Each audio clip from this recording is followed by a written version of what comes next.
بسم اللہ الرحمن الرحیم نحمدہ ونصلی علی رسولہ الکریم رب زدنی علما وطلب العلم فریضۃ علی کل مسلم و مسلمہ۔ پیارے بچوں، السلام علیکم ورحمۃ اللہ وبرکاتہ۔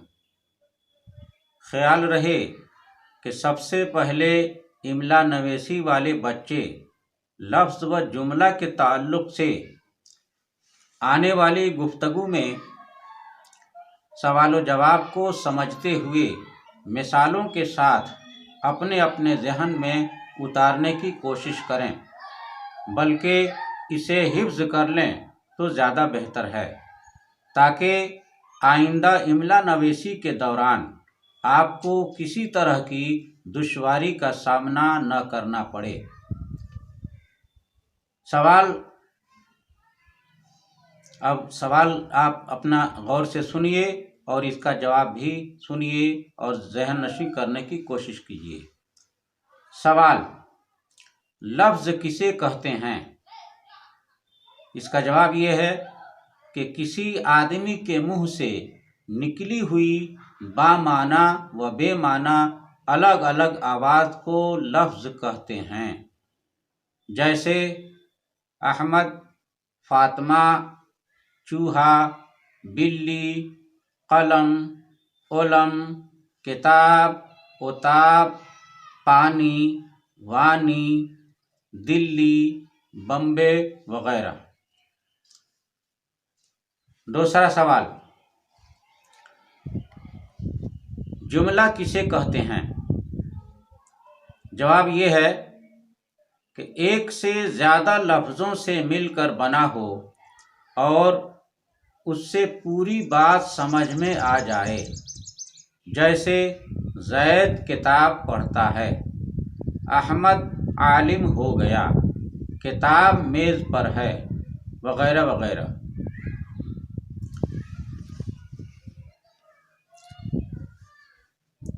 برادران اسلام، آج کی گفتگو میں ہم ایک غلط فہمی کا ازالہ کرنا چاہتے ہیں۔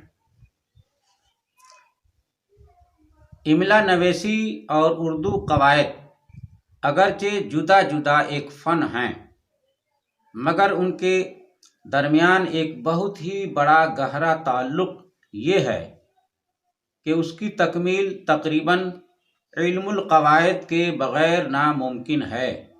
یہی وجہ ہے کہ اردو قواعد سے جاہل افراد کو برسوں کی محنت و سعی کے بعد بھی کار خیر یعنی رے کے بعد یا لگا کر کے پڑھنا لکھنا کار خیر، اور عقل سلیم کو یا کے ساتھ عقل کے بعد یا بڑھا کر کے عقل سلیم لکھنا وغیرہ، یہ اکثر دیکھا گیا ہے اور یہ غلط ہے، بلکہ صحیح طریقہ یہ ہے کہ کار خیر کو رے میں زیر لگا کر کار خیر لکھا اور پڑھا جائے۔ اسی طریقے سے عقل سلیم کے عقل میں زیر لگا کر عقل سلیم پڑھا جائے۔ یا کو بڑھا کر کے کار خیر لکھنا اور عقل سلیم لکھنا یہ بالکل غلط ہے۔ لہٰذا میری بیان کردہ تقریر سے اس غلط فہمی میں مبتلا نہ ہوں کہ یہاں علم القواعد کے بے جوڑ بیان کا کیا معنی، مگر چونکہ ابتدائی درجہ کے بچوں کے لیے ان کا سمجھنا دشوار بلکہ بار عظیم ہے، لہذا میری کوشش یہ ہوگی کہ آئندہ چند اشارات کے سوا بیان قواعد سے پرہیز کروں، وما توفیقی باللہ۔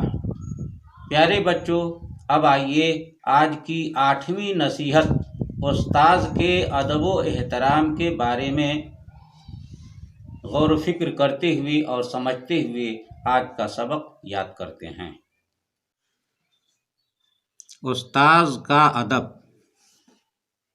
ہمارا مذہب اسلام ایک نرالا مذہب ہے جو اس بات کی تعلیم دیتا ہے کہ جس سے ہم علم سیکھتے ہیں وہ استاذ کہلاتا ہے، اور استاد شاگرد کا آپس میں بڑا گہرا لگاؤ ہوتا ہے اور ان کا مقام ماں باپ سے بھی بڑھ کر ہے، لہذا ماں باپ سے زیادہ ان کی عزت کرنا چاہیے اور ہر جائز حکم ماننا چاہیے اور خوب دل لگا کر محنت سے پڑھنا چاہیے۔ اللہ تعالی اور اس کے رسول صلی اللہ تعالی علیہ وسلم بڑے خوش ہوں گے اور لوگوں کی نگاہ میں تمہاری عزت بھی بڑھ جائے گی۔ پیارے بچوں، اس نصیحت کو اپنے دل میں بسا لو اور عمل کرنے کی کوشش کرو۔ اب آئیے آج کا سبق یاد کرتے ہیں۔ کل تک آ جا، اب تو ضد مت کر، یہ خط کس کا ہے، وہ بت کس کی ہے، یہ بت کا پر ہے، تم حق پر ہو، شک نہ کر، رن سے مت ہٹ، بت بے بس ہے، آج تو آیا، کل وہ آئی، بس اب رک جا، حق پر مر مٹ، زم زم پی جا، رانی پانی لائی، پانی باسی ہے، نانی جاتی ہے، اس کا حق نہ لے، بت کی پوجا مت کر، کسی سے مت لڑ، مل جل کر رہ، تم کب آئے، ہم سے مل۔ اللہ تبارک و تعالی ہم سب کو توفیق عطا فرمائے۔